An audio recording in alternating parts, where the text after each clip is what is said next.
to Guitars of R&B, the podcast showcasing influential R&B guitarists. I'm Colleen Harris, and my guest is a rock star on stage. It's the incredible Ari O'Neal. How are you, Ari? Great. Thank you so much for having me. No, thank you for your time. Your resume is incredible. You must be pinching yourself at the moment, right? Or is that gone? Is that moment No, no, gone? no. I still pinch myself.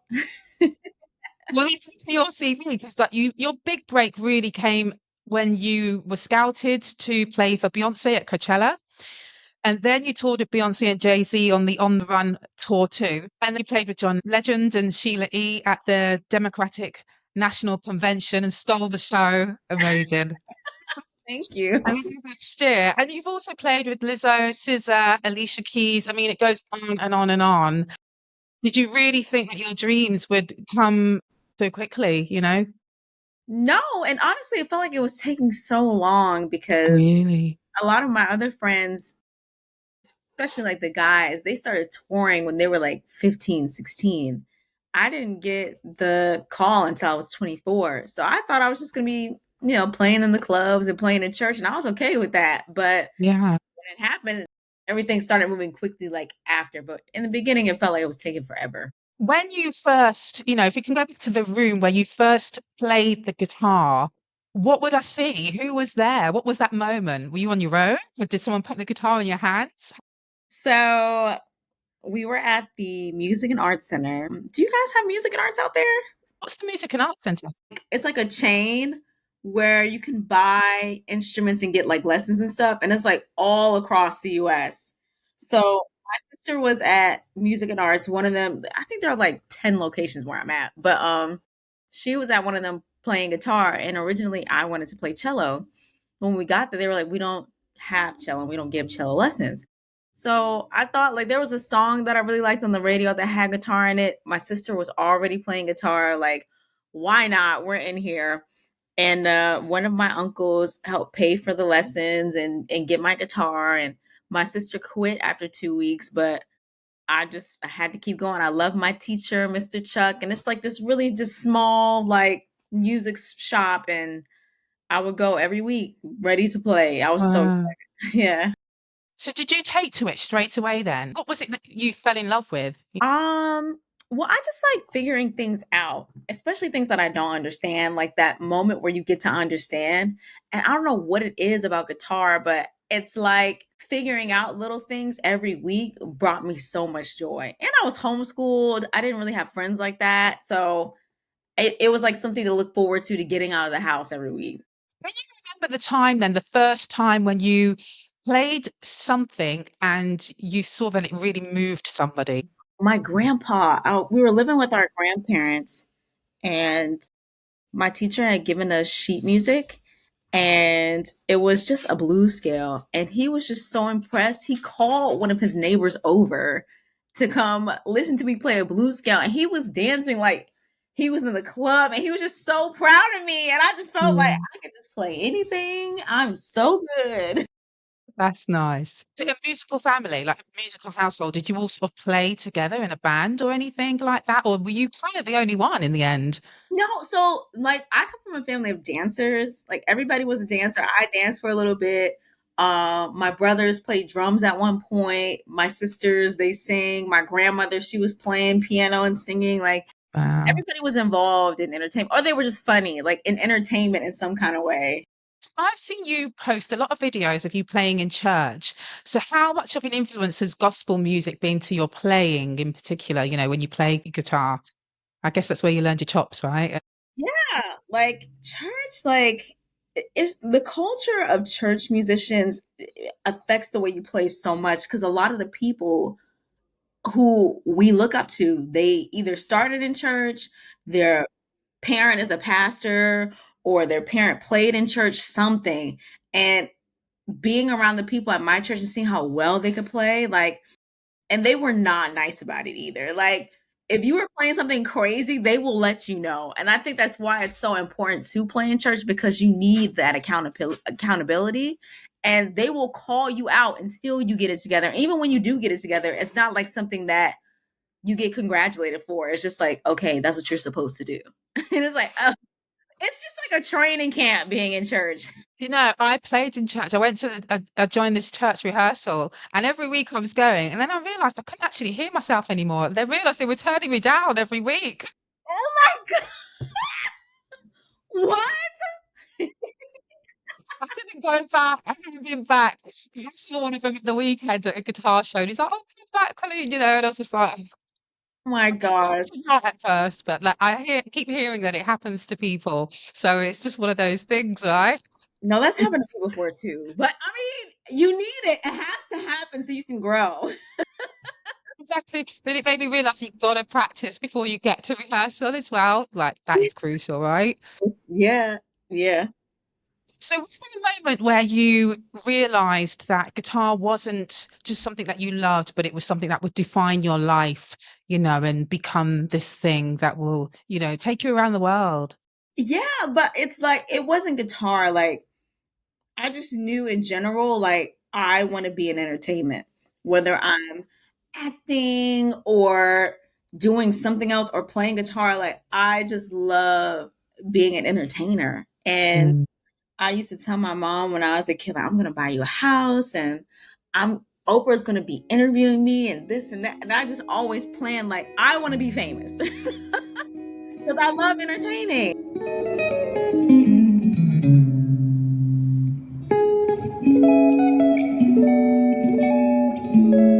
There's this beautiful video of you playing a Boyz II Men song. That's one of the ones stored in my phone, and I used to watch it a lot. It's so gorgeous. And just wonder, you know, like, who have been the sort of influences that you've looked to and taken things from, and what have they taught you? I first of all, I really appreciate that. That video I made, I was actually in rehearsal for B for the first tour, and you know, I had just started experiencing like being out there as a actually not even being out there yet because everything was still under wraps. So I it was that was like a little comfort area for me. Like, okay, I do these videos. Like I hadn't posted on YouTube in a while. Like I that video is very special to me. So it means a lot. I remember that day so well. Tell me about it. What was it about that day that really is special for you then, that you sticks out? Was it Well, because Mhm. no, being in rehearsal, like I had like this imposter syndrome going on, and I was really nervous because it's like I finally got all the things that I've been asking for, and now it's like, okay, it's time to cash that check. Can you do this or not? Yeah. And it was just a really like stressful time because I'm trying to prove myself to other people and prove myself to me. And I remember that day, it was right before rehearsal, and I was like, let me just play. And I was practicing that song because I thought it was pretty. And when I posted it, it felt like being at home in my room recording again. And it Mm. kind of like calmed me, like, okay, you can do this. This you've been doing this is okay. So when you got the call then to play for Beyonce, I mean, was it a call? Was it a DM? Did they just slide into your DMs? How does it Yeah, happen? How does Beyonce reach out and say, "This girl, I want her on my stage"? How does it happen? it was a DM. And at the time, like I wasn't checking my DMs because it was just a lot going on in there. Like Mm, between comments and pictures that I don't want to see, or I'm not good at answering like logistical questions. I just want to pick my guitar up and play. So I ended mm. up asking my sister to, check my DMs for me. And they have been DMing me, her music director, for months. You're And that joking. last time that he DM'd me, he said that was the last time he was going to reach out and they were just going to have to go with somebody else. Wow. Yeah. Did you think it was real at the time or no? No, I thought it was I was like, first of all, I was like, what the F is a parkwood? What does that even mean? When I looked it up, I said, oh, okay. And I was skeptical at first, and I'm like, it's no way. But then as we started talking, and they really didn't give me detail, but they kept alluding to stuff. So originally I thought they were talking about when they said an artist from Parkwood, I said, oh, Chloe and Halle, like they're great. Like I would love to play. Mhm. But then as we kept talking, I'm like, oh, you mean okay, okay, of course I'll come. What do you mean? Yes.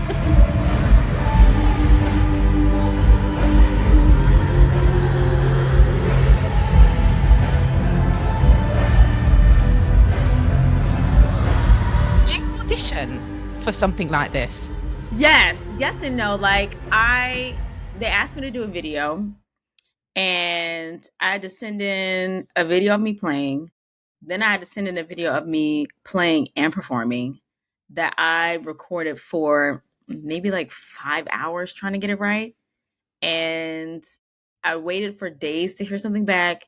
And I got the call on my birthday saying that they wanted me to fly out the next day for rehearsal. And so how did you prepare for that? And how did you handle the nerves?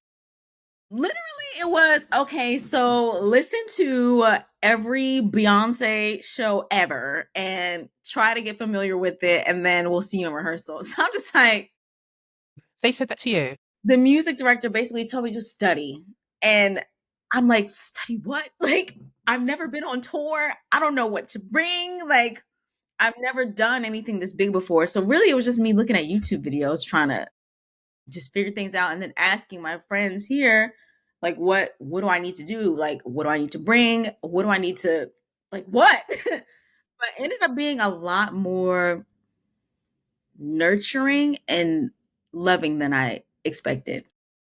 What was the first day walking on set like? Because the imposter syndrome that you spoke of, you must have had a bit of that and then, excitement as well. Basically, like, I flew in early that morning, dropped my stuff off at the hotel, and grabbed my guitar and went straight to rehearsal. And it was, just the band, and just it was just a regular rehearsal. And I thought I was going to be more like nervous, but it ended up being, everyone was so nice. Everybody was Mm, super helpful. And I think that my guitar tech, Sean O'Brien, this is my first time having a guitar tech, but he could tell that I wasn't comfortable. And I'm from PG County, Maryland. He's from Baltimore, which is like maybe like an hour and a half away from each other.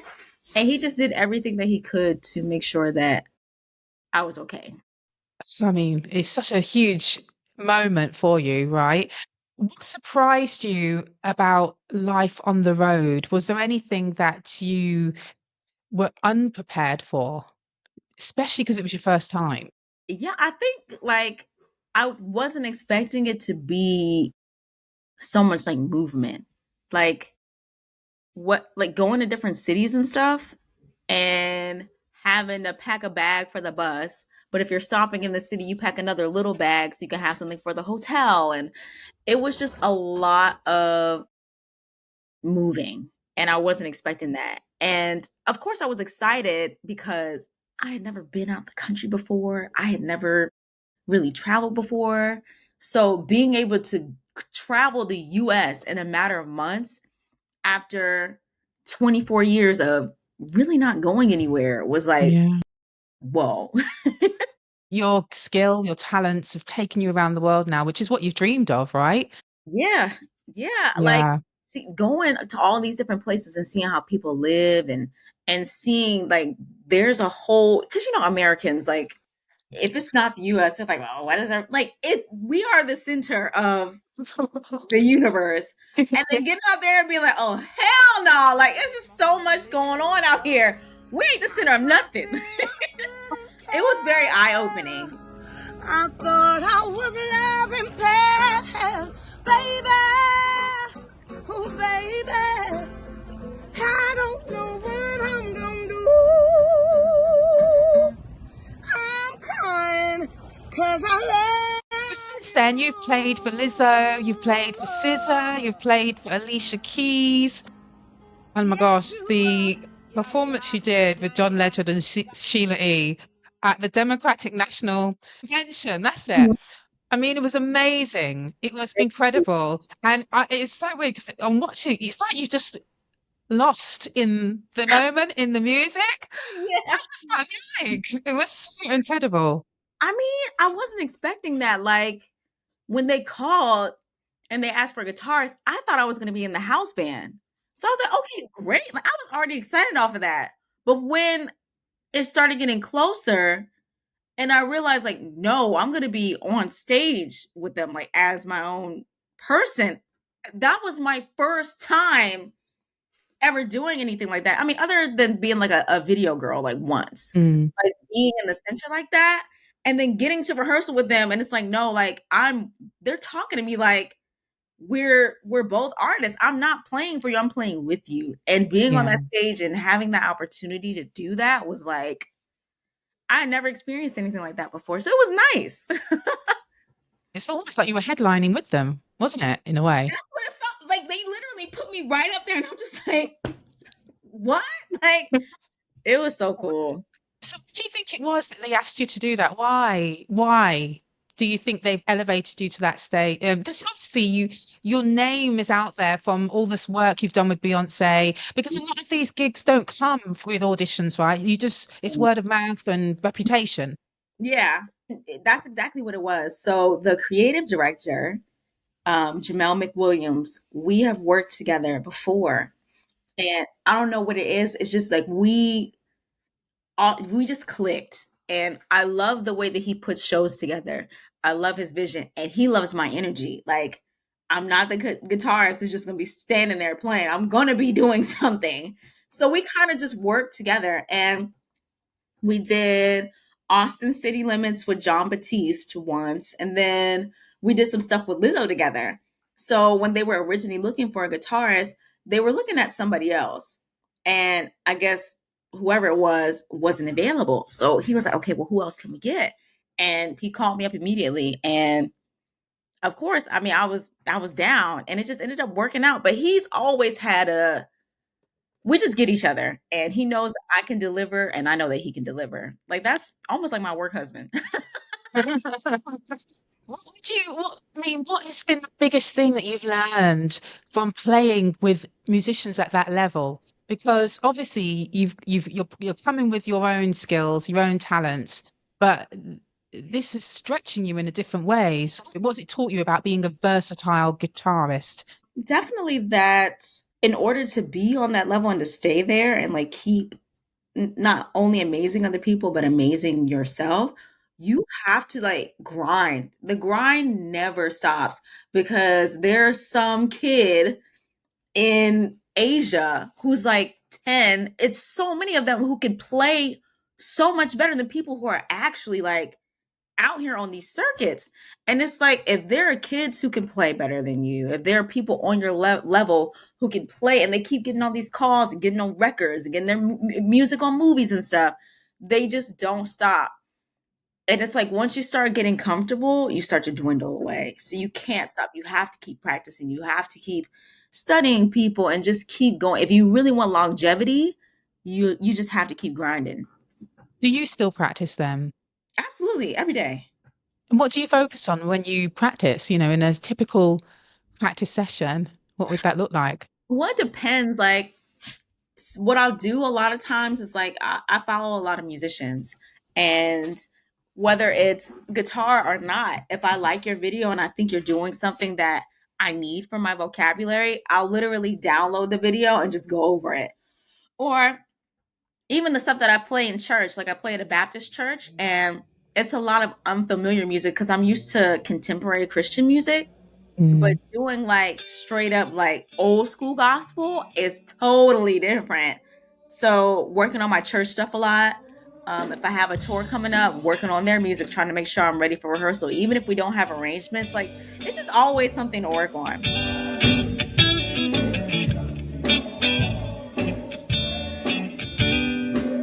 So can we talk about Lady? Because I know, as you said, you love entertaining, you love the spotlight loves you, Thank and what it does. And so Lady, amazing girl group. Can you tell us about Lady? I you. love your single. Thank you. Tell us Um, about Lady. yeah, so Lady formed in LA by Harmony Samuels, one of the greatest producers ever. Produced a lot of stuff for Ariana Grande, Michelle Williams, Fantasia, just everybody. And our lead singer, Ashley, was working with him for a while. And he basically told her, like, there are a lot of girls who are out here singing. You can sing, you look beautiful, but there needs to be something different. And he suggested a band.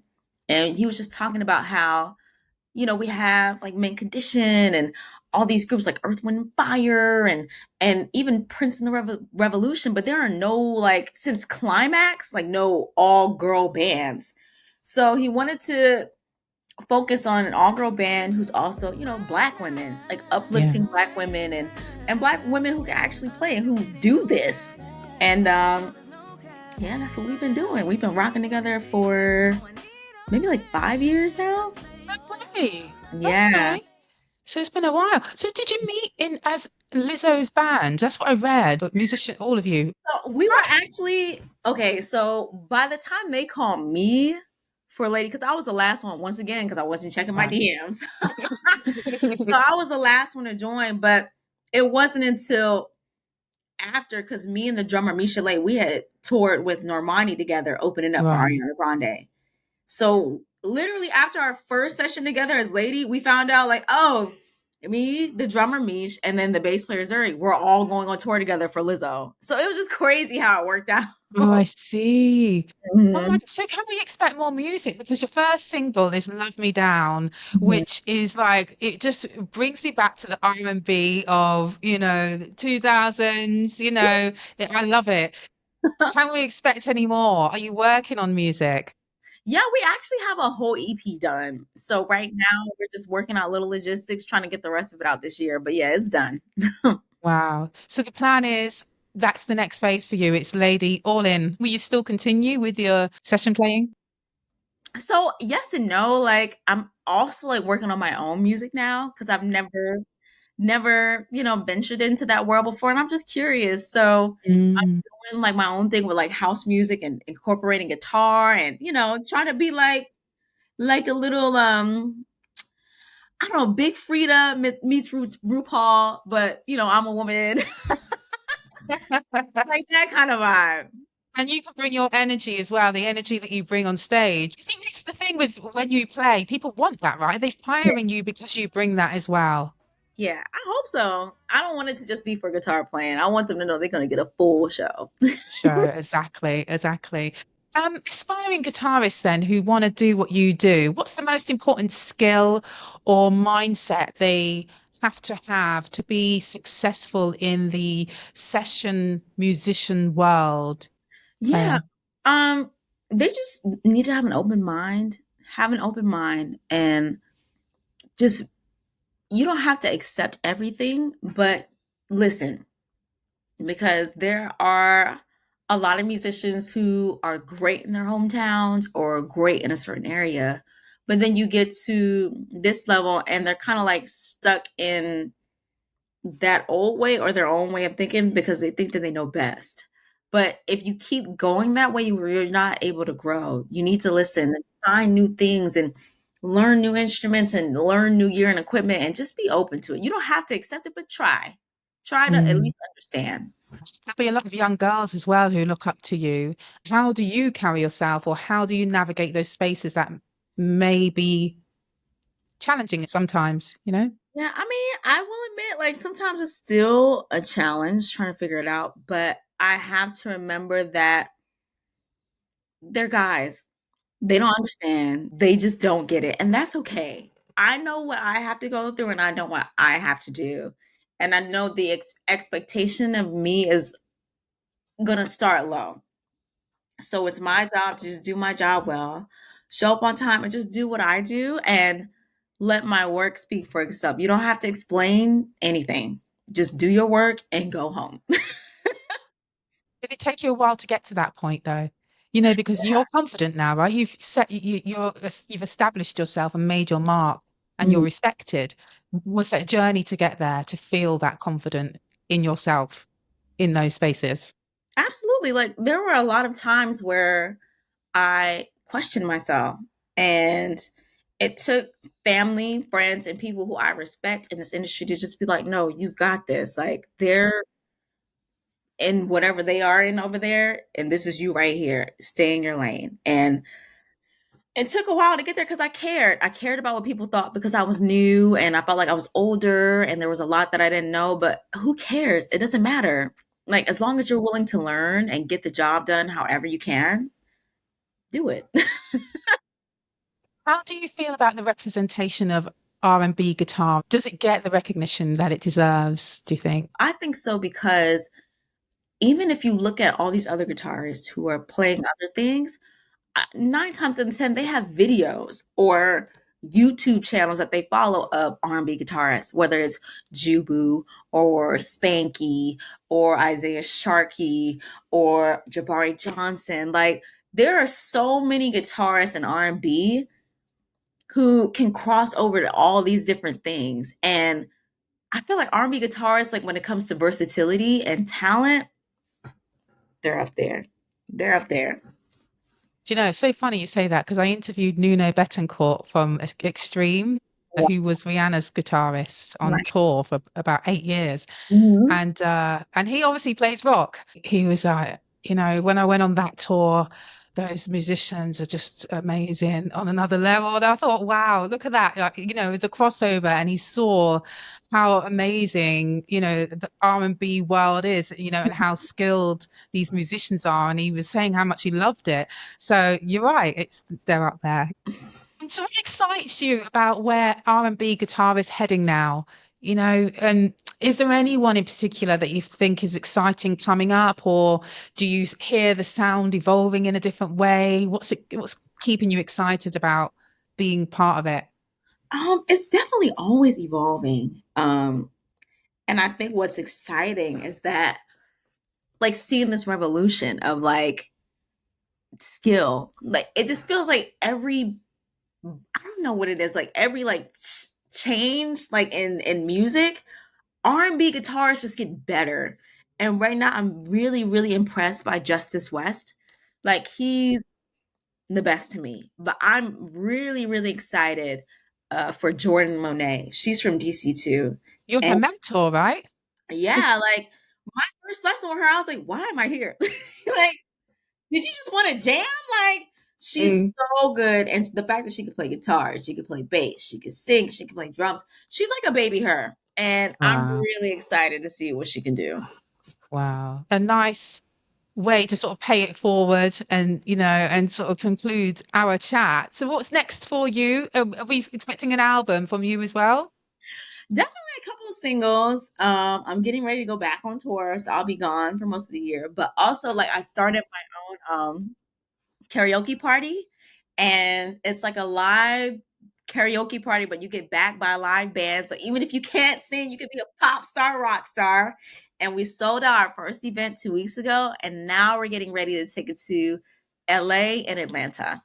Wow. But the Mhm. thing is, you've got to be really on top of your game as a musician because if people are coming up with songs and you Mhm. just got to know how to play them, right? Mhm. On the spot.